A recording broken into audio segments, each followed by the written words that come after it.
honored tonight, guys, to have Dr. Keanu Sai on with us.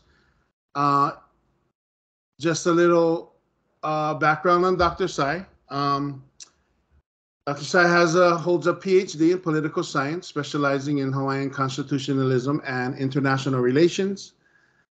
He is a founding member of the Hawaiian Society of Law and Politics.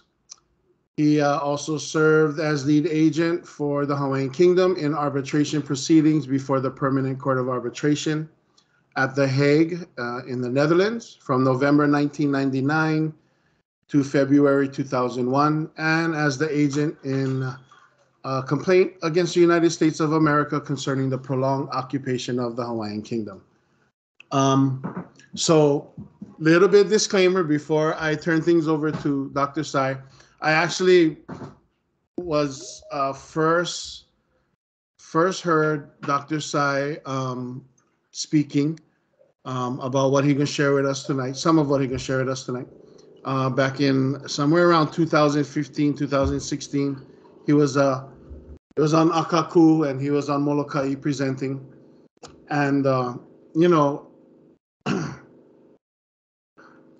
if there's one word that I could use that would describe how I felt that evening, it would be disturbed. Had questions about everything, questioned Dr. Sai, what he was saying, the validity, right? Questioned if he was right, then questioning what we're going to do, then how come, and all these things. And so I would tell you folks tonight, this is right along the lines of our mission to help educate, right, our alapa and their families, not just about our language, which Dr. Harmon and his wife do, about the traditions, which some of us may or may not know. Certainly about the football and the international standards of football, but also about our history. And we're not talking about the history that we was taught. We're talking about the history that had to be recovered and researched, that we never know about, that was hidden. Yeah. And Dr. Sai is going to dig into some of that for us. So just know, guys, that what you're going to hear tonight going to definitely stir up emotions. And if it doesn't, then I would like to have that conversation with you, because it surely did with me, and it surely did with most that I know who've heard at least a little of what Dr. Sai can share with us tonight. So without any further ado, it's being recorded. I don't know if I mentioned that. I just want you folks to know. And without further ado, I want to introduce to all of you Dr. Keanu Sai. Model Vernon. Can you hear me? Vernon. Okay. All right. Let me go to share screen.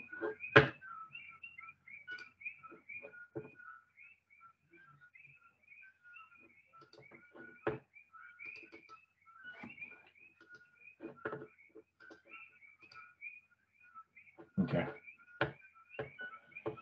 Let's see. Okay, Vernon, can you see the PowerPoint? Because I can't see you. Yes, we can. Okay, good. Okay, well, hello everyone. My name is Keanu.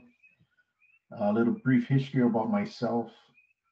I grew up in a valley called Kuli'o'o on the island of Oahu. It's the Reeves Ohana. So Keanu Reeves, the movie actor, he's actually my second cousin. Both he and I were named after my grandfather, Henry Keanu Reeves. So I graduated from the Kamehameha schools, 1982. And then when I completed high school, I went on to a military college in New Mexico called New Mexico Military Institute. And that's where I got my commission as a second lieutenant in the Army Reserves and an associate's degree in pre-business. Then I transferred to University of Hawaii, got my bachelor's degree in 1987 in sociology. And then I began fulfilling my obligation. I had a 3 years active duty, 3 years reserve contract because I went through that ROTC program, and I began to fulfill my contract. Became a field artillery officer. Entered the 1st Battalion 487 Field Artillery in Hawaii, the Hawaii Army National Guard. Spent time on both active and reserve. Spent 10 years in the military. Got out in 1994. I was honorably discharged as a captain at that time. My last command was a battery commander. So I used to be in charge of 6 howitzer guns and about 60 men. And a lot of that training that I had as a field artillery officer, Army officer, played into and contributed to, you might say, me uncovering the truth of what actually happened in Hawaii. So what I'm going to share with you is the history of Hawaii that is legal, that is historical, and it's irrefutable. The question is, how come we didn't know this? And there's a reason for that, and I'll be getting into that. Okay. So that movie my cousin Keanu has, The Matrix, right? So this is Hawaii's situation, I would say, is like The Matrix 1, right? And you can't see the Matrix until you take the red pill, okay? And once you take that pill, then you see something you didn't see before, which means you got to get unplugged. And once you get unplugged, it gets a bit scary, right? So these 4 sessions that I'm going to be covering with you folks is looking at Hawaii from a political science perspective, which uses the same theoretical framework and terms that apply to all political science disciplines around the world through the university system. Okay, there's nothing here that I'm making up. You might say we've been using baseball rules to explain a football game. The facts are the same, but we've been using the wrong rules. And that's why the confusion was there, right? Or the covering of that information. And it gets to really what my first presentation is, the importance of terminology, right? Because words have meanings, right? And meanings have consequences. So you wouldn't say kidnapping and adoption, they're synonymous. No, they're different, right? One is criminal, one is non-criminal, okay? So that's pretty much what I'm going to be doing here, pulling in the political science aspect. Now, I'm also a faculty member at the University of Hawaii, College of Ed, the graduate program. And also, I teach at Windward Community College political science courses and Hawaiian studies courses. Okay, so my background is poli-sci. So why don't we begin, and then we'll get into some question and answers after. And I hope this presentation is able to clarify a lot of maybe misunderstandings you may have had, but some things that you assume, right? Whether it's regarding Hawaiian history or not, some things that you assume, you might find out that you may have gotten it wrong. Give you an example. The difference between nationality and ethnicity. Okay, we're going to be getting into that, but that's just one example. Okay, so U.S. Supreme Court Justice Antonin Scalia once stated, words have meaning and their meaning doesn't change.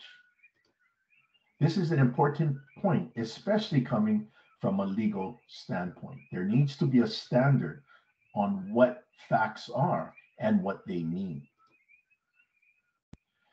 Now, there is an academic movement that I call Hawaiian Indigeneity, whose premise is that the Hawaiian Kingdom was controlled by the United States through its American missionaries and exploited and oppressed the commoner people of Hawaii. On the 1848 Great Mahele, or Land Division, Professor Lilikala Kamelehiva wrote, I refer to it simply as the 1848 Mahele because it proved to be such a terrible disaster for the Hawaiian people, and the word great has a connotation of superior. It was a tragic historical event, a turning point that had catastrophic negative consequences for Hawaiians.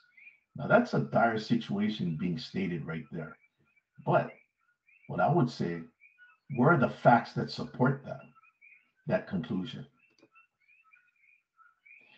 Now, Professor John Osorio, he wrote that the Hawaiian Kingdom never empowered the natives to materially improve their lives, to protect or extend their cultural values, nor even in the end, to protect that government from being discarded because the system itself was foreign and not Hawaiian. And Professor Noinoi Silva concluded that the overthrow was a culmination of 70 years of US missionary presence. And Dr. Robert Stauffer, in his book Kahana, How the Land Was Lost, he wrote, the government that was overthrown in 1893 had for much of its 50-year history been little more than a de facto unincorporated territory of the United States, and the kingdom's government was often American dominated, if not American run. Okay, from a practical standpoint, from a critical thinker, not a person that critiques, big difference. A critical thinker is asking the right questions. And I will pose this question if I sat on his doctoral committee. If the kingdom was controlled by the United States, why did they have to overthrow it in 1893? You don't overthrow something that you're already in control of. So I want to parse through the rhetoric. I want to get to, a lot of the statements that were made are actually from doctoral dissertations at the University of Hawaii that became published books that have been used in classes in the high schools and college and pretty much anywhere where they teach history of Hawaii. They use and cite these authorities. Well, the dire straits of it being painted kind of made me think about one thing. My great-grandparents were born in the Kingdom era in 1880. That's my tutu's parents, right? Were they stupid to have allowed missionaries taking over, right? What happened to the days of Kamehameha I and warriors, right? The Battle of Nu'uanu, okay? The Battle of Iao Valley. How is it that missionaries arrived and everybody just fell over? Something didn't make sense, right? Yeah, it's just something didn't make sense. Now, countering these contemporary conclusions were the officers of the Hawaiian Patriotic League, Hui Aloha Aina, whose majority of its membership was comprised of the Aboriginal Hawaiian commoner. Now, you see that word Aboriginal, right? I want to explain that, okay? And why it is the proper use. In a memorial to President Grover Cleveland, dated December 27, 1893, addressing the illegality of the overthrow of the government of the Hawaiian Kingdom, the officers wrote, last January, a political crime was committed, not only against the legitimate sovereign of the Hawaiian Kingdom, but also against the whole Hawaiian nation, a nation who, for the past 60 years, had enjoyed free and happy constitutional self-government. Now, that statement right there just cut through the previous statements that was made by contemporary scholars. How is it that they said it was free and happy constitutional self-government, but yet scholars today say, oh no, the Haole was in control of everything? Now, I take it from where they're standing, because that's going to give me an indication to ask the question, why are they saying that? Which runs counter to what we think today about the Hawaiian Kingdom. Now, they continue to state, this was done by a coup de main, that's how you pronounce it in French, a coup de main of U.S. Minister Stevens, who's the American ambassador to Hawaii, in collusion with a cabal of conspirators, mainly faithless sons of missionaries and local politicians, angered by continuous political defeat, who, as a revenge for being a hopeless minority in the country, resolved to rule or ruin through foreign help. Okay, let's take a look at done by a coup de main, right? Now, the officers of this Hawaiian Patriotic League included as president Joseph Navahi, who was an attorney. We also had other government officials that are also part of the leadership of the Hawaiian Patriotic League. And they said that what occurred in Hawaii was not a coup, was not a revolution, or what would be called a coup d'etat, which is an internal revolt. right? They say it's a coup de main. Okay, coup de main actually means an invasion by a foreign country. Okay, that's what they said. And then when they say that they refer to these so-called uh, descendants of missionaries, they call them faithless sons of missionaries. Oh, I guess it wasn't missionaries that overthrew the Hawaiian Kingdom government. It was faithless sons of missionaries, along with the U.S. ambassador through an invasion. And then for stating that it's a revenge for being a hopeless minority in the country. Wait a minute, I thought Bob Stauffer said that the American government was American dominated, if not American run. How can that coincide with being a hopeless minority? So you can see that these historical records kind of fly in the face of conventional thinking of what we assume happened in the 19th century. Now, Kamelehiwa's research findings regarding land, the Great Mahele, right? She stated that by 1855, the commoner class only received a total of 28,000 acres of land in fee simple, which is less than 1% of the total acreage of Hawaii, being 4 million acres. Now, that statement right there would, then you might say, there was a conspiracy to prevent them from getting property. Well, the actual findings, between 1850 and 1860, the commoner class acquired 111,448 acres of land through the Mahele, which is in addition to the 28,658 acres Mahele said they only got. Right now, we have a problem, right? The facts don't line up. Kamelehiwa's conclusions that the Great Mahele oppressed the commoners is a cornerstone of the Hawaiian Indigeneity movement. In fact, when I teach classes at the university, I always get, every once in a while, one of the students would say, why do we have to learn about the Hawaiian Kingdom and the Great Mahele? And I go, because that's our history. Yeah, but the Howleys controlled everything. We lost everything. Yeah. Then by the time they finish taking my class, then they go, oh, I didn't know. Now, subsequent academic researchers never bothered to authenticate her research to confirm or overturn her findings. They all just duplicated her findings as the basis to push the fabricated story that the Hawaiian Kingdom, in collusion with American missionaries, oppressed the Hawaiian people. In his 2002 book, Dismembering Lahui, which is another cornerstone to Hawaiian indigeneity, Professor Osorio wrote, as significant an event as the Mahele has proven to be, historians have seen it as a way of making specific indictments, either of ali'i or of colonialism. 18 years later, he admitted, the Mahele was done to protect the Ho'aina, the Makainana, and this was the most amazing things about the Mahele. And it was something that I didn't really understand when I wrote my book. It was something that really Professor Keanu Sai makes clear to all of us. Problem is, they're still teaching that the Mahele dispossessed the Hawaiian people in the Hawaiian Studies program at the university. So now let's move on to terminology that stems from Hawaiian indigeneity, right? So the term state, colonialism, colonization, and indigenous peoples often is used in contemporary parlance when discussing Hawaiian history. These terms have been used loosely and without true meaning and consequences by the Hawaiian indigeneity movement that only confuses the situation.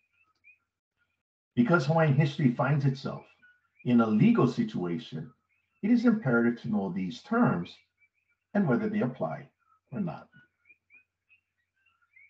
Now, the term independent state, okay, is a country defined by international law, which has a central government, a citizenry, and borders that has exclusive authority over sovereignty over its territory, like the United States. Now, a state, which isn't independent, is a political unit within an independent state called a federation. Example, the state of New York that exists within the United States. And then we have nation, which is a group of people that has a common ancestry, language, and history. An example would be the Navajo Nation that exists within the state of New Mexico, that exists within the independent state of the United States. Now, a colony is a territory attached to the state with political and economic ties. Colonization is the extension of the state's laws and policies through its citizens over territory that does not belong to another state. And colonialism is the process by which colonies are established under what is called the doctrine of discovery. So let's use the United States as an example. The United States used to be on the east coast of the Americas, 13 British colonies. In 1776, on July 4th, these British colonialists declared their independence and became insurgents. They committed high treason against the British Crown. It took them 7 years to fight and ultimately win the revolution, where in 1783, a treaty of peace was signed by King George III and representatives of the 13 colonies that were claiming to be 13 states. That treaty, King George III specifically recognized the 13 former British colonies as now 13 independent states in a union called a confederation. Now in 1789, these 13 independent states decided to give up their independence into a federal government. And that came to be known as the Union, where the states would remain. So the state of New York is still the state of New York, but it's no longer independent. It gave that independent status to the federal government that would represent these states in foreign relations. That's how the United States became what it became by being a colony, which was in the Americas, claimed by the British, that did not belong to another state like France, okay, or Spain. Now, the term indigenous, okay, is Latin, and it comes from indigena, which is native. It means produced, growing, living, or occurring natively or naturally in a particular region or environment. A native species is indigenous to a given region or ecosystem if its presence in that region is the result of only natural processes with no human intervention. So indigenous means originating in a particular region, naturally originating, okay? Now that is important, okay, that term. So the silver sword in Maui is indigenous, and you can only find it in Hawaii. It originates in Hawaii, right? Maui, okay? Now, in order to be considered indigenous, the species or plant, it has to have naturally evolved there before human contact. Because after humans arrive here in these islands, the Polynesians, they could have brought plants here. They could have taken the silver sword and travel and take it to another island, the Pacific Northwest. So the term indigenous does not apply to people or humans, because the human intervention is the point where a plant is not considered indigenous. Okay, so human intervention is a determining factor for a species to be indigenous. Now, we're using the word indigenous to plants and species, okay, not to people. This is the definition of indigenous. Humans are not indigenous. Now, the word Aboriginal means relating to a people who have been in a region from the earliest time, which is first to arrive in a region. Okay. Aboriginal applies to people, not species or plants. Now, first to arrive human arrival all over the world, because humans, according to the DNA, originated from Africa. And then you have migrations. The first to arrive, right, in certain areas of the world are called Aboriginals. That's why they refer to those people in Australia as Aborigines, not because they are the embodiment of the word Aborigine. No, they're the first to have arrived in that region. The Aborigines have a name for themselves that they refer to themselves as. But the word Aboriginal, Aborigine means first to arrive, and it even applies to Europe.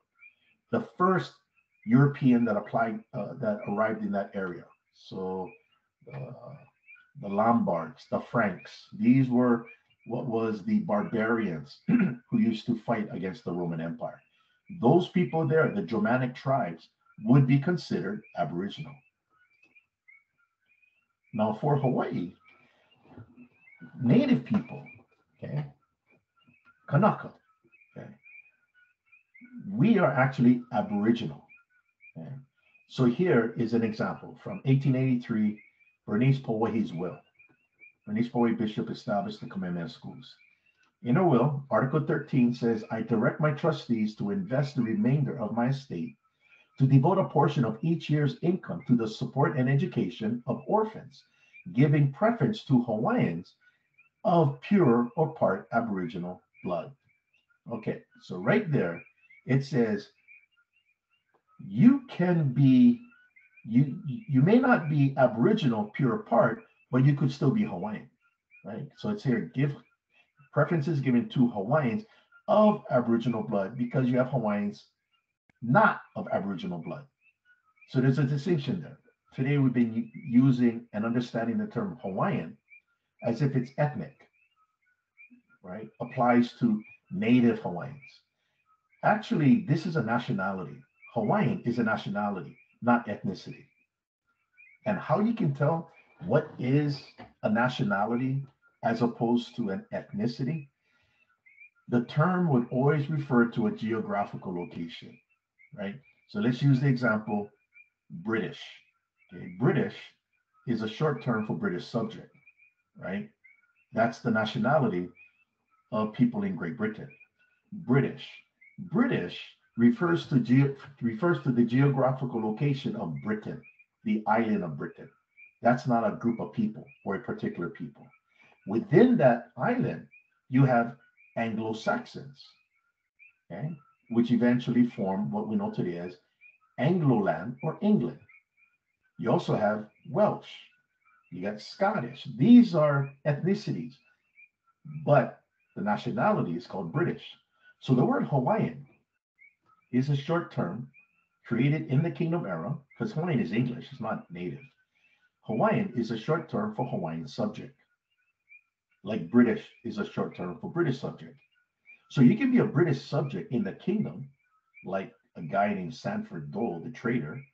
He wasn't American, he was Hawaiian subject, but he was Haole, he was Caucasian.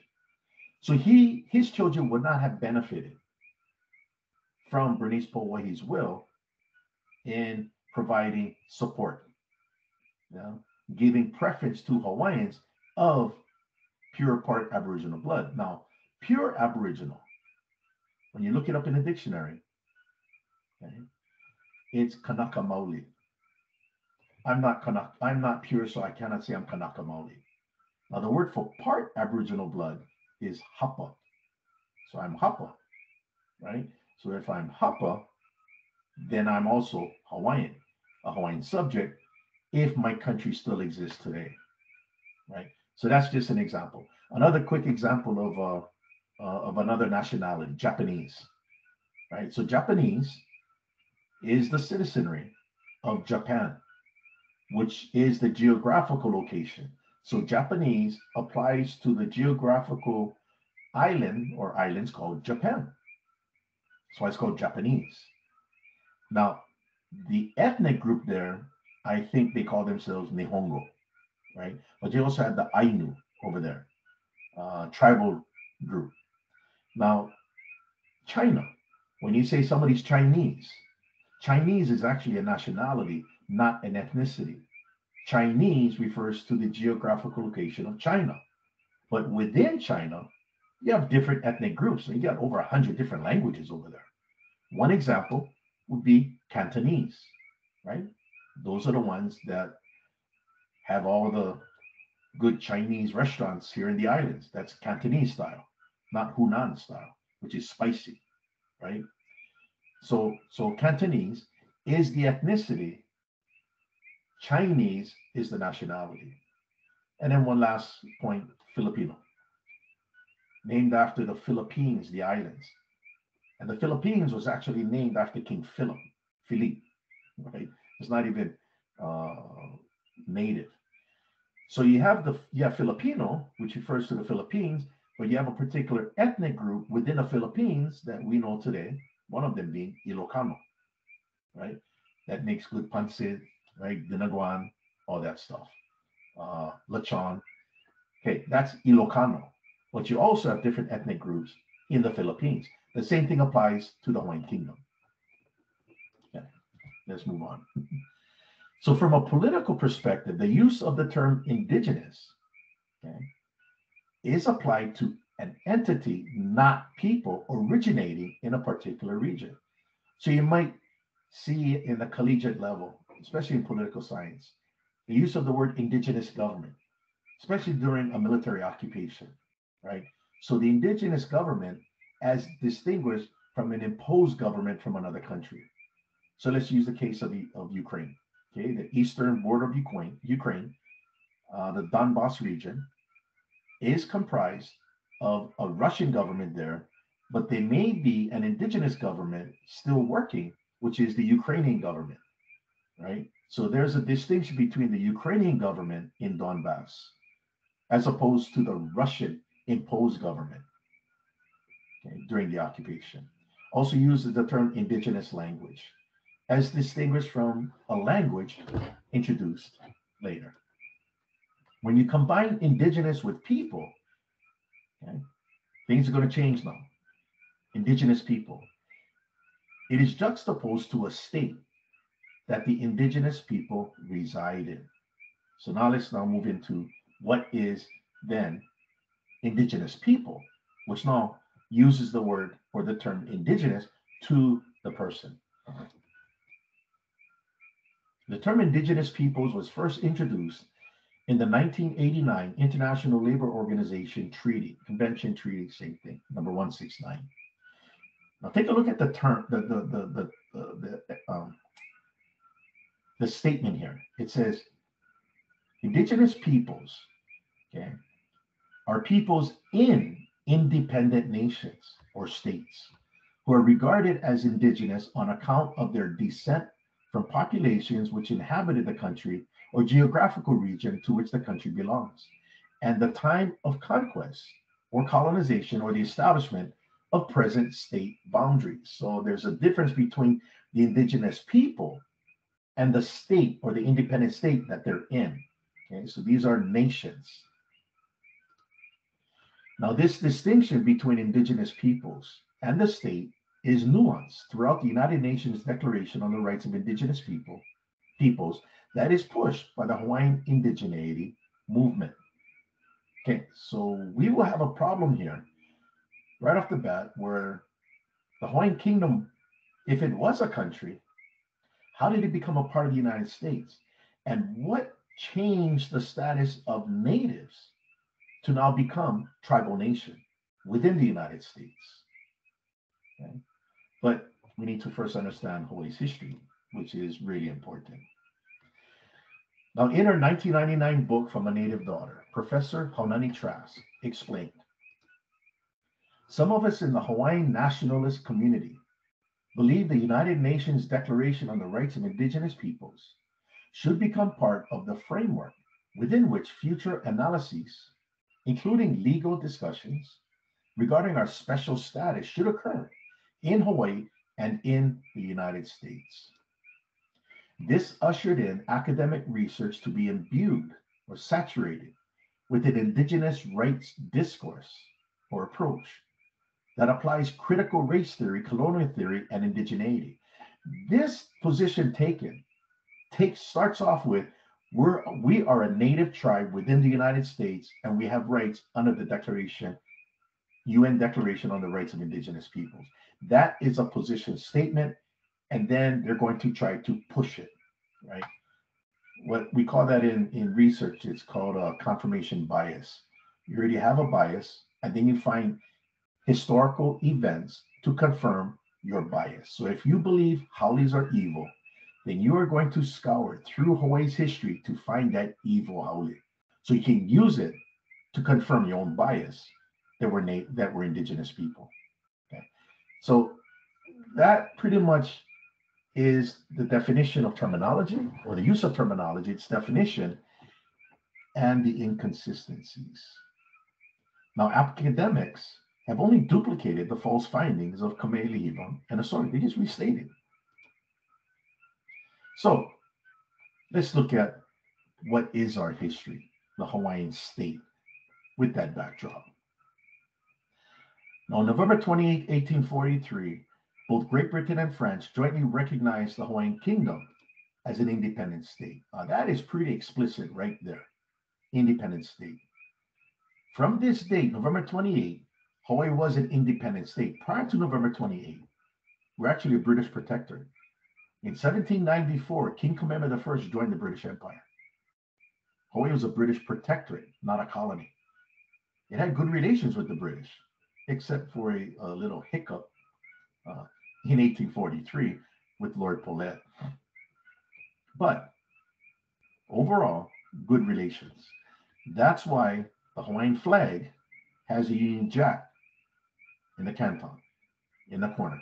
It wasn't a colony, so like in Australia and New Zealand, they had the Union Jack in the corner, but they used to be a former colony, right? And they negotiated their relationship with Great Britain as a country. The Hawaiian Kingdom, we got our independence back in 1843. So that's why the Union Jack is on that flag. Now, U.S. recognition also was provided on July 6, 1844. And this is a letter from Secretary of State John C. Calhoun on behalf of President Tyler to the Hawaiian government officials, stating that the United States recognizes the independence of the Hawaiian government. Now, I'm going to pause after this slide. I'm going to open up for questions on what we covered before we move further. So, as an independent state under international law and how the rules work, international law separates and distinguishes between the state, which is the sovereign state, and its government that exercises that authority. That is important because in international relations, governments can be overthrown, but the country would still exist. So let me stop sharing. And Vernon, let me pass it on to you and see if anybody has any questions. If they don't, then we move on. But just kind of wanted to see if there were any questions on what was covered. Yeah, certainly. And also, guys, we enabled the Q&A function in this meeting. You'll see it at the top of your screen. If you want to start something as Dr. Sai continues, but if anyone has anything now, certainly unmute and go ahead and ask your question.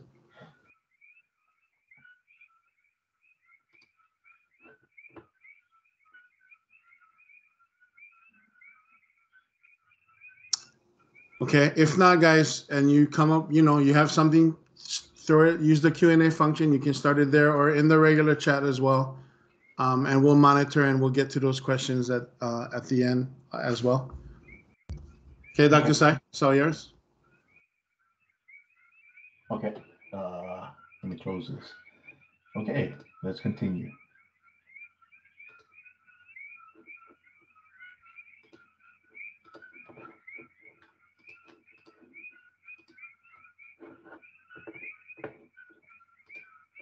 Okay. So, as an independent state, the Hawaiian Kingdom entered into treaties. In this case, the Austro-Hungarian Empire, Belgium, Denmark, France, Germany, Great Britain, Italy, Japan, Netherlands, Portugal, Russia, Spain, Sweden and Norway, Switzerland, and the United States. Now, by 1893, the Hawaiian Kingdom maintained over 90 legations or embassies and consulates worldwide. So these are the letterheads at the Hawaii Archives. Here you see Hawaiian Legation, which also means Hawaiian Embassy in Washington, D.C. We have a Hawaiian Embassy in Amsterdam, a Hawaiian Embassy in France. We've got a Consulate General in Belgium. So clearly, the Hawaiian Kingdom was not a colony of the United States. How can you be a colony of the United States when you have an ambassador assigned to Washington, D.C., and the United States has ambassadors assigned to the Hawaiian Kingdom? The Hawaiian Kingdom was one of only 44 independent states in the 19th century. Today, we have 193 members of the United Nations, right? All states, 193 of them. Back in the 19th century, there was only 44. The Hawaiian Kingdom was one of them. The Hawaiian Kingdom was a recognized neutral country by treaty, along with Belgium, Luxembourg, Sweden and Norway, and Switzerland. And the Hawaiian Kingdom's literacy was second to Scotland, and Aboriginal Hawaiians throughout the islands received universal health care at no charge through Queen's Hospital. Now, the literacy was in Hawaiian, not English. And the Hawaiian Kingdom colonized the Northwest Islands under the doctrine of discovery. So we were a colonizer as well, just you didn't have people on it. You just had birds. Now, this is the territory of the Hawaiian Kingdom, which is quite a large country. You got the 8 major islands, and then you have the Pacific Northwest, all acquired through colonialism. Now, I'll give you an idea of Hawaiian territory. So in Europe, you have a country called Luxembourg, and it's bordered by Belgium, Germany, and France. Now, Luxembourg, did you know, is almost the same size as Oahu. So kind of gives you an idea that Hawaiian Kingdom is a large country.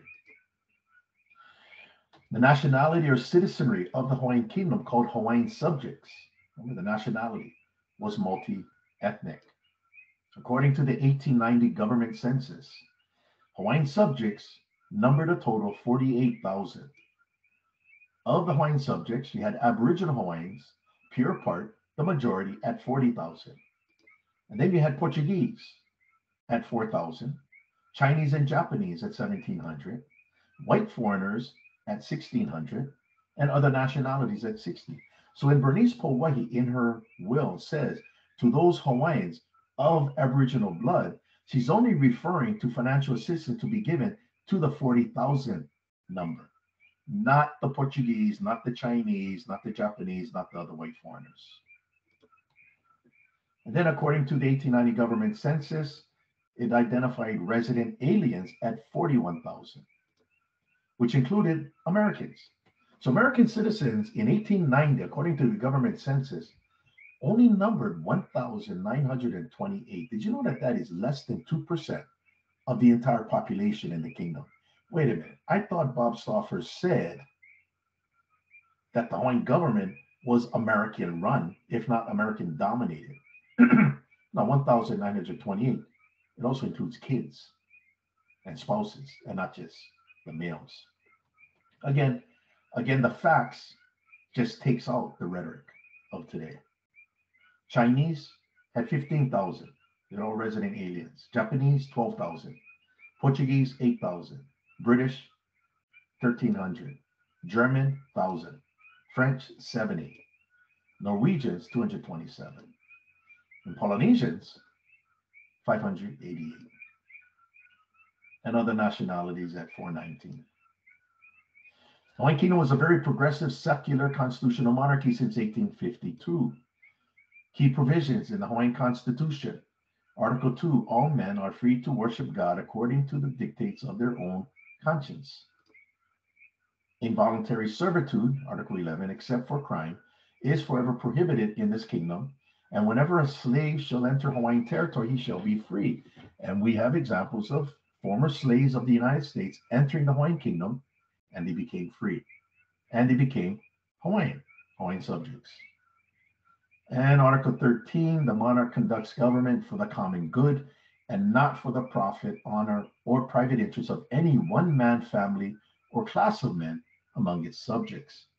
And I like this one, Article 25, a major check and balance.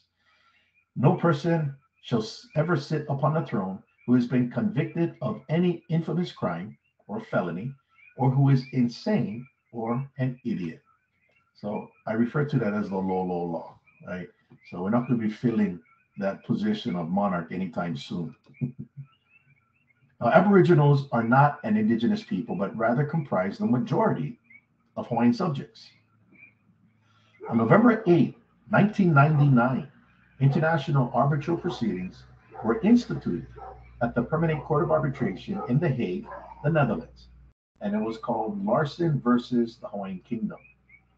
In its 2000 arbitration award, the tribunal stated that in the 19th century, the Hawaiian Kingdom existed as an independent state, recognized as such by the United States of America, the United Kingdom, and various other states, including by exchanges of diplomatic or consular representatives and the conclusion of treaties, which is what you saw. So clearly,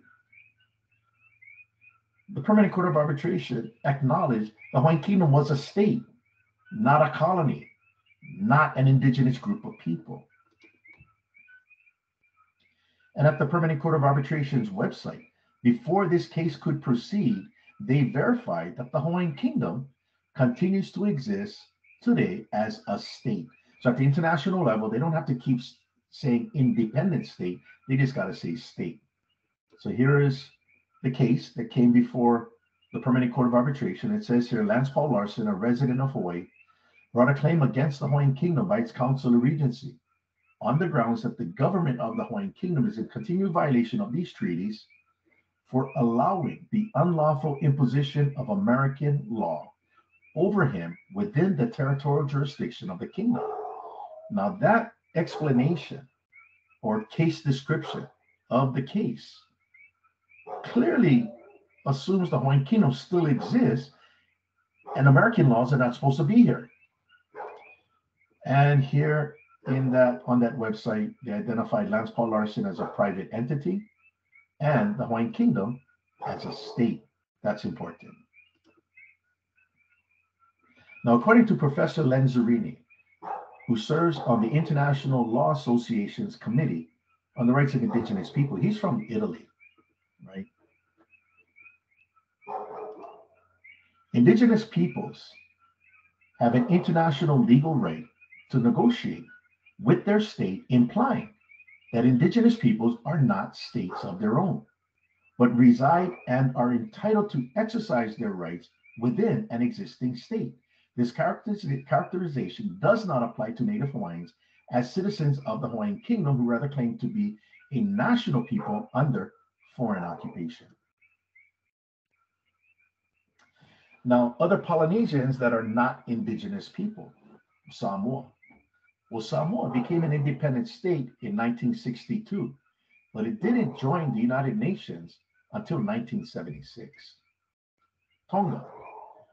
Tonga became an independent state in 1970, but it didn't join the United Nations until 1999. And Tuvalu, independent state, achieved independence in 1978, but didn't join the UN until 2000. What this means is you can be an independent state, but you don't have to be a member of the United Nations. The Hawaiian Kingdom, okay, is not a member of the United Nations, but it is a state, and it's been a state since the 19th century. And the Permanent Court of Arbitration acknowledges that. Hold on, I gotta get my dog.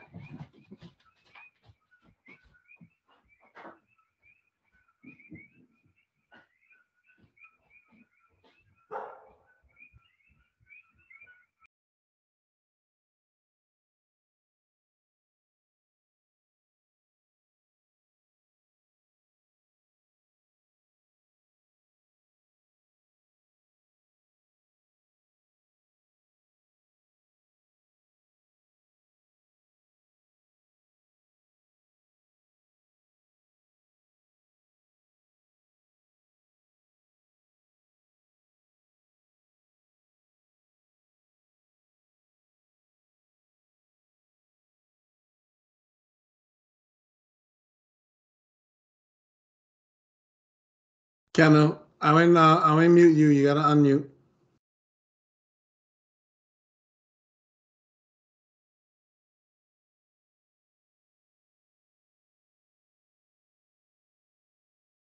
Okay. Okay. Sorry about that, Vernon. All good.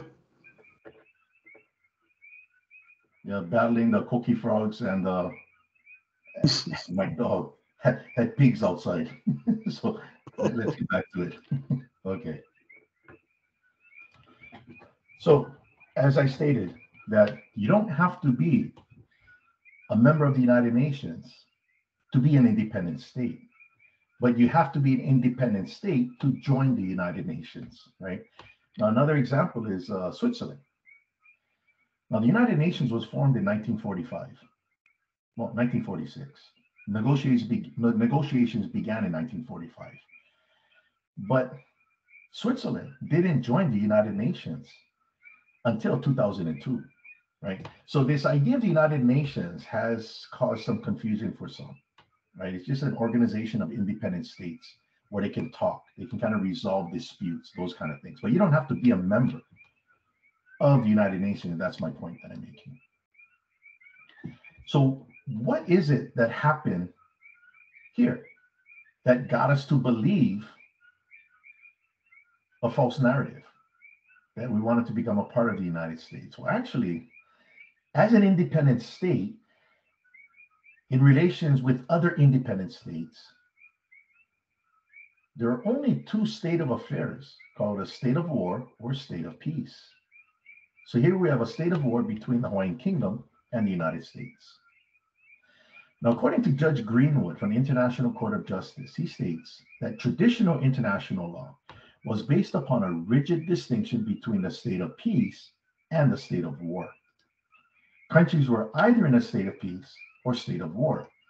There was no intermediate state. Now, when I was in the Army, there are certain rules that we would use when we're at war. That's called the law of armed conflict, or what is also called international humanitarian law, commonly referred to as the Hague and Geneva Conventions and customary international law. Now, those rules don't apply when you're at peace with a country, right? But once war breaks out, like in the case of Iraq and Afghanistan, these rules apply. Not the degree of physical conflict, but the rules that apply that could include physical conflict, right? Now, acts of war committed by military of countries is what triggers a state of war. And a state of war includes belligerent occupation. So by direction of Queen Lili'uokalani, President Cleveland, in March of 1893, initiated the investigation of the overthrow of the Hawaiian Kingdom government on January 17, 1893. 11 months later, in December, the president reported to the Congress his findings and conclusions of the investigation. He stated that on the 16th day of January, 1893, between 4 and 5 o'clock in the afternoon, a detachment of Marines from the United States steamer Boston with 2 pieces of artillery landed at Honolulu. The men, upwards of 160 in all, were supplied with double cartridge belts filled with ammunition and with haversacks and canteens, and were accompanied by a hospital corps with stretchers and medical supplies. He concluded that this military demonstration upon the soil of Honolulu was of itself an act of war. So he just acknowledged that on January 16, 1893, a state of war was triggered between the Hawaiian Kingdom and the United States. He then concluded the following day, January 17, by an act of war with the participation of a diplomatic representative of the United States, and without authority of Congress, the government of a feeble but friendly and confiding people has been overthrown. He also concluded that the provisional government, the insurgents, owes its existence to an armed invasion by the United States. Now, these words that President Cleveland is using, the terminology, is tied directly to warfare, state of war, and the rules. These acts of war committed by the United States triggered a state of war with the Hawaiian Kingdom. Now, under international law, the military overthrow of a country's government does not equate to an overthrow of the country called a state. That's important. Now, I'll give you an example. You don't need to have physical violence to meet the threshold of a state of war. Give you an example. World War II, Nazi Germany invaded Luxembourg, took it over. There was no resistance, but that was a state of war between Germany and Luxembourg, and Germany's occupation of Luxembourg was ruled or governed by the law of occupation, which all comes under a state of war, not a state of peace. The same thing happened in Hawaii.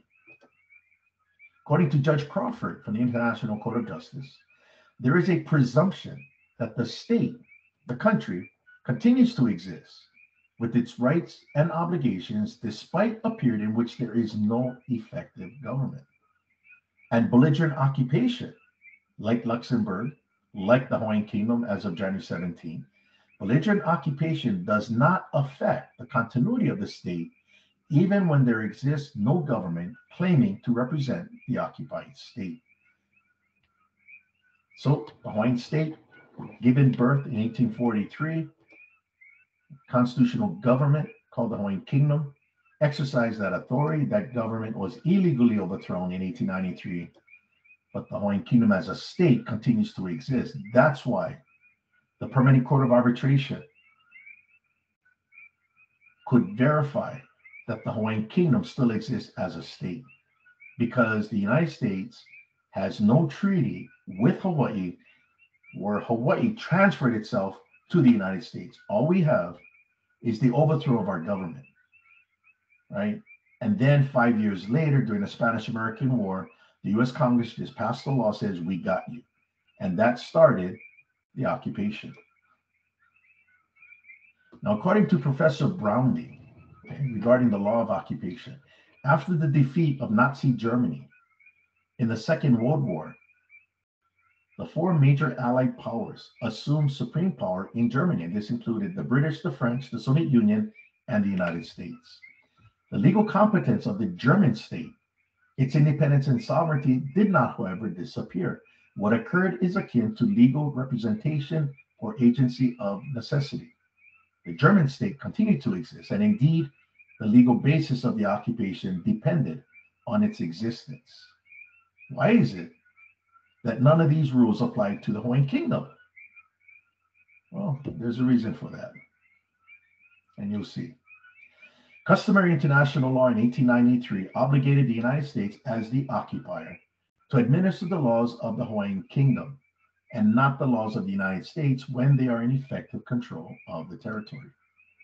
This obligation is now codified under Article 43 of the 1907 Hague Regulations and Article 64 of the 1949 Fourth Geneva Convention. Now, these are what is called the rules that apply during a state of war. The U.S. did not administer Hawaiian Kingdom law and instead unilaterally seized the Hawaiian Islands during the Spanish-American War in 1898. So how does a state acquire the territory of another state under international law? And I made reference to a treaty. Well, this is going to explain it and make it much more clear. So according to Professor Oppenheim, cession of state territory is the transfer of sovereignty over state territory by the owner state to another state. And the only form in which a cession can be effected is an agreement embodied in a treaty, which is an agreement between two countries, in this case, between the ceding and the acquiring state. Now, you folks may have heard of the use of the term we use today called ceded lands. Ceded lands implies there's a treaty. You're going to find out that's not the case, and we'll be using the wrong word. So as an example, here we have two sovereign states represented by their governments. One government will cede its territory to another government. It can be done during a state of peace or bringing to an end a state of war. So here's the United States. The 13 original colonies where they're on the west coast of the United States. Okay. Now, how did the United States get all of that territory? Well, they got it from other countries. The first ceded lands to have taken place under a treaty was from the French in 1803, called the Louisiana Purchase. And that was followed in 1819 from the Spanish, which is ceding over what we know today as Florida. And then the Pacific Northwest from British, from Great Britain. And then Alaska to the north was 1867 from Russia. It was all by treaty during a state of peace. But all the territory north of the Rio Grande River, right? Actually, that was acquired, that brought the state of war between Mexico and America to an end. And that's the 1848 Treaty of Guadalupe Hidalgo. Prior to 1848, that was Mexican territory. After 1848, American territory. So what is the authority of Hawaii cession? Obviously, we've got to find a treaty because everybody today says ceded lands. Another term, not understood, but yet by definition, we need a treaty. Well, the authority of Hawaii cession is this joint resolution to provide for annexing the Hawaiian Islands to the United States. It was passed by Congress. And the reason why they call it a joint resolution is because the Senate and the House of Representatives agreed together. That's why it's called a joint resolution. Now, the 1898 joint resolution is a law of the United States enacted by Congress. It's not a treaty. It's a law, and that's important. Now, what we're seeing as far as on the congressional record with regard to this law being passed and not a treaty was Senator William Allen from Nebraska in a debate in 1898 on the annexation of Hawaii by a joint resolution, which is a congressional law. He states for the record, as many of the senators and representatives did, he stated that the Constitution and the statutes or laws are territorial in their operation. That is, they cannot have any binding force or operation beyond the territorial limits of the government in which they are promulgated. In other words, the Constitution and statutes or American laws cannot reach across the territorial boundaries of the United States into the territorial domain of another government and affect that government or persons or property. He also stated that this so-called resolution, joint resolution, is ipso facto null and void.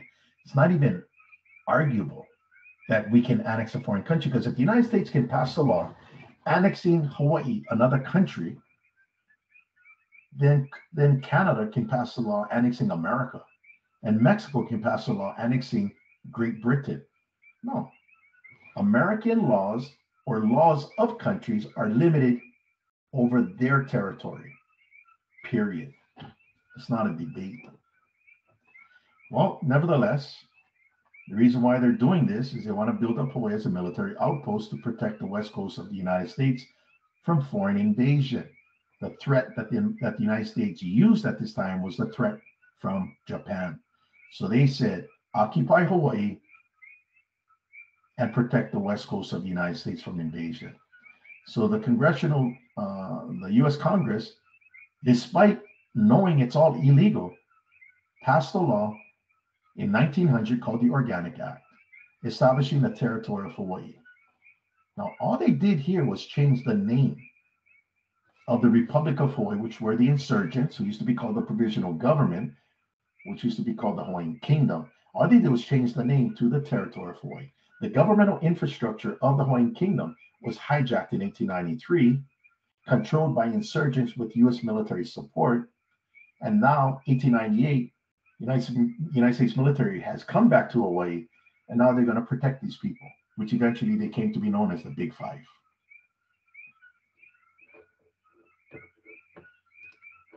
Now, 1959, United States Congress passes another law, changing the name from the territory of Hawaii to the state of Hawaii. And then in 1993, the United States passes another joint resolution, which is still an American law, apologizing for the illegality of the overthrow. And then in this joint resolution, they start using the word indigenous. And then they start to make it look like Native Hawaiians are a tribal group with similarities to Native Americans, which led to what came to be known as the Akaka Bill, or federal recognition of Native Hawaiians as a tribe. Again, problem is it's all American law. So what does the United States Supreme Court say about American American law? It says neither the federal Constitution nor congressional laws passed in pursuant of it have any force in foreign territory. So all those laws that the Congress has passed since 1898 have no effect in Hawaii. It doesn't have any effect. But it would have an effect if you were taught and led to believe that Hawaii is a part of the United States. See, then the laws can apply.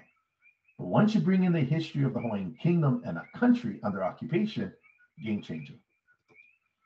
And the Supreme Court said operations of the nation in foreign territory must be governed by treaties, international understandings and compacts, and the principles of international law. Now, what's interesting is in 1988, the U.S. Department of Justice's Office of Legal Counsel, they draft legal opinions. They stumbled over Hawaii's situation. They concluded, when they looked at the joint resolution of annexation and the statements made, by the senators and academics and scholars of that time, it says it is unclear which constitutional power of Congress exercised when it acquired Hawaii by joint resolution. Accordingly, it is doubtful that the acquisition of Hawaii can serve as an appropriate precedent for a congressional assertion of sovereignty over an extended territorial sea. Let me back up. So it basically came to the conclusion, we don't know how Hawaii is a part of the United States because Congress can't annex it, could not have annexed it. It was a foreign country. Well, then basically the schools in Hawaii, beginning in the early 1900s, began to teach Mike Tutu's generation that Hawaii is a part of the United States. You got to speak English, and all you knew was American history. You didn't know anything about the Hawaiian Kingdom. So Donald James Wheel, also known as Dresden James, he's a British novelist. His statement is so perfect for our situation. He said, when a well-packaged web of lies has been sold gradually to the masses over generations, the truth will seem utterly preposterous and its speaker a raving lunatic. So, closing statement, Aboriginal Hawaiians are not an indigenous people that reside within the United States. Aboriginal Hawaiians constitute the majority of Hawaiian subjects, which is multi-ethnic. And the United States never colonized the Hawaiian Islands. The Hawaiian Kingdom has been under a belligerent occupation by the United States since January 17, 1893. And that would conclude the presentation on terminology. Turn it back over to Vernon. Yeah, mahalo, Keanu. Yeah, let me take a breath here. I do have a few questions for you, Dr. Sai, but if anyone else wants to ask a question here now, go ahead and put it in the chat. I jotted down a couple things that were questions that I have had and some that I still have concerning some of this information that you shared with us tonight. So while take the time to ask your questions in the chat, guys, I'm going to ask a couple of these and see if Dr. Sai, I'm sure he has an answer for all of these. The first question, Keanu, is, your presentation provides details and information, history from an academic, right? Academia, I'm not sure what the right term is. How is this information, do you know how this information is perceived internationally outside of Hawaii? Yeah. Once you show that the Hawaiian Kingdom was a state, right? At the international level, okay, you're a state, you're at the highest level of international relations. Then it is presumed that you are still a state unless there's a treaty. It's really that simple. No treaty, you're still a state. You must be occupied. That's how they come to the conclusion, real quick. That's applying football rules to a football game and not applying baseball rules to a football game. So it's really just the cornerstone of the country is the fact that the Hawaiian Kingdom was a recognized independent state. Period. That's the starting point. And because there is a presumption of continuity, the term presumption, that's a legal term. And I covered that in one of the slides. So the word presumption, it has a particular meaning. And let me refer to the presumption of innocence, right? So if you're on trial in an American criminal court, you are presumed innocent until proven guilty. Okay, so the presumption of innocence, what that means from a legal standpoint, is the person on trial does not need to prove they're innocent. It is presumed they're innocent. They don't even have to take the stand. But the prosecutor, the burden of evidence shifts to the prosecutor, who needs to prove beyond the reasonable doubt that the person is not innocent in order to remove the presumption, right? And that's what a jury has to go through. Now, when you apply that same principle in international law, the presumption of continuity means although a government may have been overthrown by military action, it is presumed that the state still exists, right? So if the presumption of the state's existence is a given, it shifts the burden. It's not that we have to prove the kingdom exists. We just got to show that it did exist. Therefore, it is presumed to still exist. So the opposing side, in order to show that it doesn't exist, right, to prove beyond a reasonable doubt that, no, you're not an independent state, you got to show a treaty. No treaty, it still exists. So when I go at the international level, and I have colleagues at that level, right? But also when we went to the Permanent Court of Arbitration, the Permanent Court of Arbitration, all they needed to find was whether or not the Hawaiian Kingdom ceded its sovereign territory to the United States by a treaty. Not what people believe today.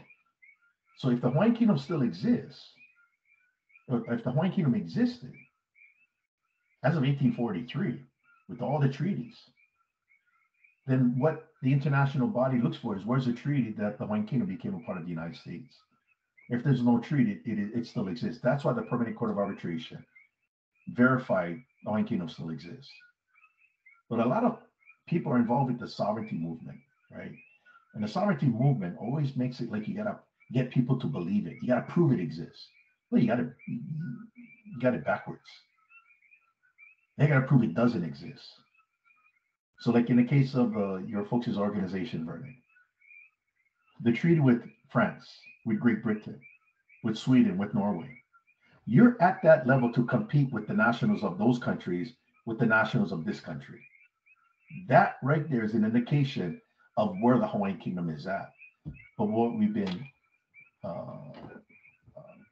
dealing with was brainwashing for over 100 years in the schools that got children to not know this history, like us. I mean, I wasn't taught this at Kamehameha schools, but I can tell you it's now being taught at Kamehameha schools. And that's the beginning of addressing that. Thank you. I see it on the chat. Yeah, we get a couple in the chat. So this one is from Pele. She says, "Mahalo nui for this information. To the outside world and in the English language, what terminology would you use to describe yourself? Would it be an Aboriginal Hawaiian? Is it part Aboriginal Hawaiian whose nationality is the occupied Hawaiian Kingdom?" Yeah, so as an example. So quick answer is, what I refer to myself is, like if I'm in another country and they say, what's your nationality? Well, Aboriginal Hawaiian. But it's not that I need to say I'm Aboriginal though, right? I'm just saying, oh, I'm Hawaiian. And I say Hawaiian subject. So I don't need to go out and make a distinction, oh, I'm Aboriginal or Native, unless you really want to make that distinction between the non-natives and the natives, which goes neither here nor there, right? So I would just say, right, at the international level, because you guys travel, just say I'm a Hawaiian subject and my country is the Hawaiian Kingdom. And then, by the way, it's also occupied, but that's my nationality. Nice. Okay. We have another one. Ku'uvehi asks, who do we need to convince? Is it the UN? Do we need recognition from the belligerent occupier? Is the burden of proof on the occupier? Okay, so this is what I was referring to, Vernon, with your question. The presumption of continuity. Okay, so who do we need to convince? No one. You know, you don't need to convince anybody. The historical fact shows the Hawaiian Kingdom did exist, therefore it still exists. So the UN is not involved. Do we need recognition from belligerent? No. The first step though is, as a people in a country or as an individual within this country, my eyes are starting to open to the fact that I may not be who I thought I was, right? I may have thought I was an American. I may have thought this is the state of Hawaii. So really, who needs to be convinced is actually the individual themselves. So it's self-convincing. Is this for real? What do I do with this information? These lectures that I'm going to be giving to you folks are not intended to get you to believe something. It's making you aware of something. So when you know that the Hawaiian Kingdom existed and it still exists, there is nobody to convince, but rather anybody opposing that has to provide the treaty that it doesn't exist. No treaty, it still exists. And the proof of that was the Permanent Court of Arbitration in 1999, when they verified the Hawaiian Kingdom still exists. Now, if that body acknowledges the Hawaiian Kingdom's existence, and that is a reputable international legal body, then we don't have to be convinced then. Oh, they already verified it. And that's really all it is. You know? Yeah, I just want to comment on that, Keanu. You know, I think there's still, for many of us, the confusion with the term Hawaiian terminology. And you mentioned, right, what the term Hawaiian truly is, and that alluding to citizenship, right, nationality, but that term has gotten misused in many different ways, right?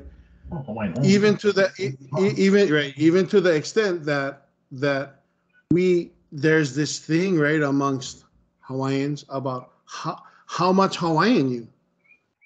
But when you look at it as nationality, there's you just are, right? There's no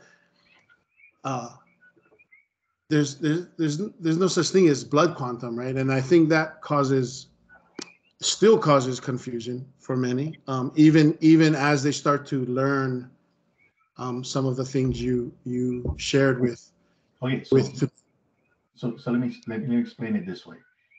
The term Hawaiian was a word created in the Hawaiian Kingdom by the Hawaiian Kingdom, not the United States. Okay, they created that English word, right? The United States tried to create another word called Native Hawaiian, tied to Hawaiian Homes Act, which is an American law where you can get a lease. But the word Hawaiian, English word, was the Hawaiian Kingdom created that. That was back in, I believe, 1827, in a meeting of a council of chiefs under Kamehameha III. And up to that point, these islands were known as the Sandwich Islands, right? Who Captain Cook named it on behalf of the Earl of Sandwich, who funded his naval quest to find the Northwest Passage. Okay? That's why he named this place after the Earl of Sandwich. And Kamehameha I he called this place the Kingdom of the Sandwich Islands, right? Because he was British. Well, when you get to 1827, in the Council of Chiefs, they had a meeting. And they said, you know what? We're going to change that English title of Sandwich Islands to Hawaiian Islands. That's where you see the word Hawaiian used, Hawaiian Islands. Okay? So it then came to be known as the Kingdom of the Hawaiian Islands in English, which eventually came to be known as the Hawaiian Kingdom, which is the settled name by 1893. Okay. Now, here's the key to understanding the use of that English word Hawaiian. So Hawaiian Islands in the native language is ko Hawaii pai aina, right?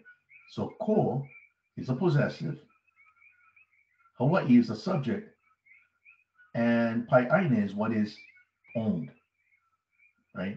So ko Hawaii pai aina literally means the islands that belong to Hawaii, the Kingdom of Hawaii.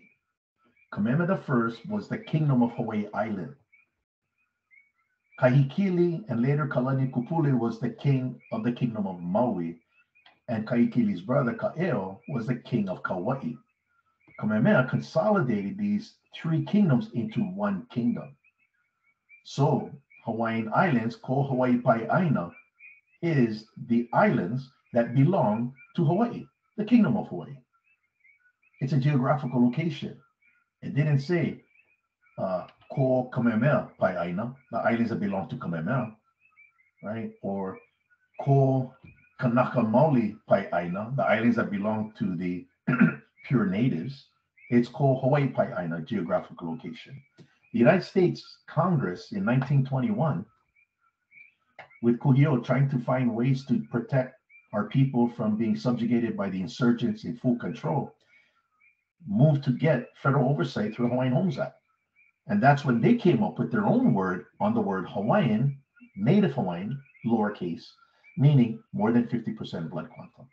And then later, through the Apology Law of 1993, they made the uppercase Native Hawaiian that includes the those that are not more than 50%. It's all American law. It has nothing to do with the Hawaiian Kingdom. Did that make sense, Brennan? Yeah. So one more question, Keanu, and we can end on this. As a Hapa Hawaii who knows what you know, how do you assert your citizenship of the Hawaiian Kingdom versus one of the U.S.? Do you refuse to pay taxes? Do you not vote? Okay. How do you assert your citizenship of the Hawaiian Kingdom? Well, the first thing before I can assert it is I gotta know it, right? So it's not like somebody gave me a frisbee. Am I going to use it, right? Nationality is who you are, and the context to understanding who you are has an important role to play in how you act. So when I was in the Army, I was in for 10 years, right? Both active and reserve. I understand the law of occupation. We're trained in it as officers, right? I could see the violation of the law of occupation for the past 130 years by the United States. By violating the law of occupation and the laws of war did not make this place a part of the United States. It only concealed the reality of the Hawaiian Kingdom as a country and Hawaiian subjects that have been brainwashed. Now, this is distinguished. I like to distinguish myself from the sovereignty movement. I'm not part of that. I've never been a part of that. The sovereignty movement is a political movement made up of different groups who are trying to break away from the United States. That's why it's called a movement, not a reality, right? So it's an aspiration to become independent. Through that process, you have to get people to convince. You need to try to get people to join. No, that's not what I do. When I understood from a military standpoint that Hawaii is occupied, I needed to respect the fact that they've been in control in Hawaii, and it's not about going out and asserting who you are. You got to be careful. So I would say, like in Korea, you have what is called the 38th parallel. right? That separates North from the South. And that's just an armistice agreement. There's no treaty of peace there. If you're an American soldier and you accidentally slip into North Korean territory, the first thing you do is you don't assert I'm an American. It's called, brother, blend in, lay low, right? Be mindful of your surroundings. So my approach, and this is what you folks are going to see, and how do you deal with this situation? That's going to be my fourth lecture, my fourth presentation.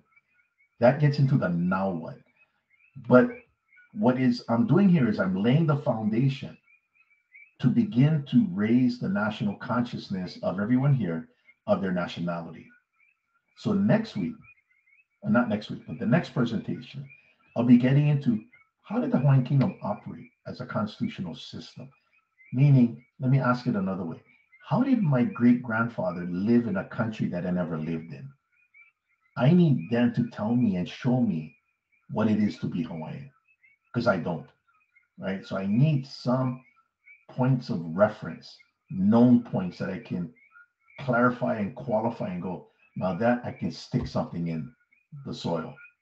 I can prove that. And I need to basically do that. So it's like an onion, right? That has each, from the skin, has to be peeled back. It takes time to get to that core, right? You don't just jump into it. So the basic thing here, in answer to that question, and then we can bring it to a close. It's a shock from what I shared, but it's true. Now people have to get used to it. And what people need to do is they need to begin to normalize this old language and drop using indigenous, colonization, colonialism. Stop using race as the determining factor, right? Because all of that has nothing to do with what actually happened. That is all American politics. Because in America, it's all based on race. You got issues of hate, you got issues of misinformation, disinformation, and just outright lies. And that's what you're seeing on the news all the time. How do you talk to somebody who doesn't want to believe what you say and they believe in aliens? It's gotten that bad.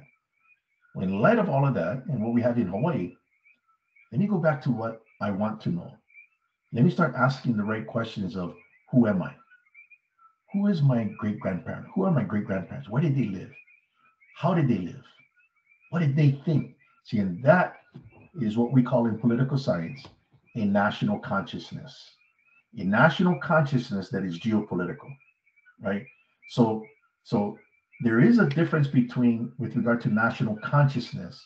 So the Italian, born and raised in New York City and works in Little Italy, speaks fluent Italian, right?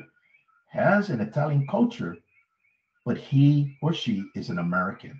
So their ideas of democracy, their idea of a right to a fair trial, the right to a jury, that's all part of that Italian American's national consciousness. And the time that person served in U.S. military during World War II or whatever to fight the Germans and the Italians, the fascists. Now, as opposed to the Italian living in Rome, speaks the language fluently, has the culture, yeah, but thinks differently with regard to politics. Because in Italy, you don't have jury trials. In America, you have jury trials. In Italy, they come under what is called the civil law tradition. There's no juries, only judges, right? So that would inform that Italian from Rome, as opposed to what would inform that Italian in New York. So one last point. I've heard that people say, if you don't know the Hawaiian language, you don't know your history. Well, I just proved that those who knew the Hawaiian language in the Hawaiian Studies program, namely Lilikala Kamele Hiva, got it all wrong. But yet she speaks Hawaiian. So let me throw this in to give some context. I live in San Francisco, and I'm Irish, and I learned how to speak Spanish because I bought Babbel. And I became very good at it, and I got very fluent at it, right, in speaking Spanish. But the national consciousness of that person is an American. as opposed to an Irish person who was born and raised in Madrid, Spain, speaks fluent Spanish, understands Spanish culture, is not of the ethnicity of Spain, but let's say is a naturalized Spanish national. But that person has a national consciousness of being a Spaniard, as opposed to that Irish person in San Francisco who's an American. So you can speak the native Hawaiian language fluently. That doesn't mean you have the national consciousness of your great grandparents. That's different. That's a very different issue, right? So we need to not try to be who we think we should be, as opposed to start asking the right questions. Why is it that I don't know certain things, and where can I learn this? And I would say original documentation, archival records, legal proceedings in the court cases in the kingdom. You can read the laws. It's both in English and Hawaiian, right? So that's important to know. And that's what I had to go through, because what I'm sharing with you is I did not come to the realization that Hawaii is a country under occupation until 1994. And this happened as a result of my experience during the first Gulf War, where in 1990, I was at Fort Sill, Oklahoma, going through Officers Advanced course as a captain on battle planning, called the Command Estimate process, developing battle plans. We were getting live intel coming in from Iraq when Kuwait, when Iraq invaded Kuwait. That's the first Gulf War. But we all knew as grunts, right, that even though Saddam Hussein overthrew the Kuwaiti government and drove them into exile into Riyadh, Saudi Arabia, Kuwait was still Kuwait. We call that the Iraqi occupation of Kuwait. Even though Saddam Hussein said he annexed Kuwait, yeah, right, from Baghdad, it's still a country called Kuwait. And then the job of the American military was to expel the Iraqis out of Kuwait, so the Kuwaiti government in exile could come back into Kuwait. Well, the same thing happened in Hawaii. That was my realization in 1994 when I started to do my genealogy. And I started to look into who my family was. And I was like, oh my God, 1893, my great-grandfather was 13 years old. He was born in 1880. And I went, wait a minute. What was overthrown in 1893 was our government, not our country. It's the same thing like Kuwait. That was my paradigm shift. And that's when everything clicked for me. But then I began to ask the question, who am I? Right? Who am I? What is a Hawaiian subject? I have no clue. Right? Nobody taught me anything. And that just got me to do more research. And today I have a lot of publications out. I teach. Yeah, so it's really just a learning process. Thank you, Keanu. Mahalo nui. Certainly a lot of information, but thank you for prepping us for our next meeting, which I believe is next month, guys. That document we shared on WhatsApp, make sure you check that, and we'll send out reminders. Again, I want to mahalo you, Dr. Sai, for coming on with us tonight and sharing, and mahalo to those of you asking questions. If you're prompted to, and wanna write us either via WhatsApp, or you can send it to Talent Center and HawaiianFootball.com, guys, your questions for future our future meetings with Dr. Sai. Feel free to, okay? With that said, Pele, are you still on? Pele Kekoa?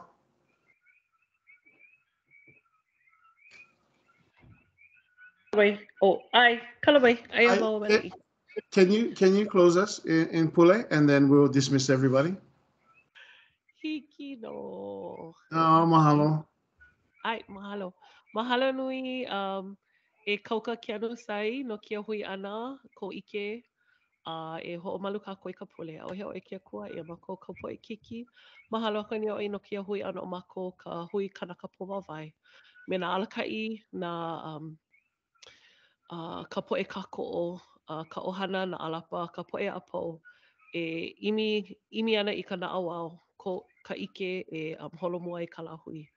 No leila, ke panini mako i ke ahi me ka ho me ka I ana ia oi, no ko malama me ka I ana mai mako. A hiki ka wā e hui ho ai, palama pui a kauka sai a me ka poe ala ka ia pau. A e ho hui a mako, me ka mai ka I a me ka pale kana ma ka wā kupano. O kia ka mako leo pule a oi ma ka ino ka mako a kiki me ka uhane e malele. Amene. Mahalo. Mahalo nui. Okay. Hey, everybody take care. And we see you folks soon. Ahui ho.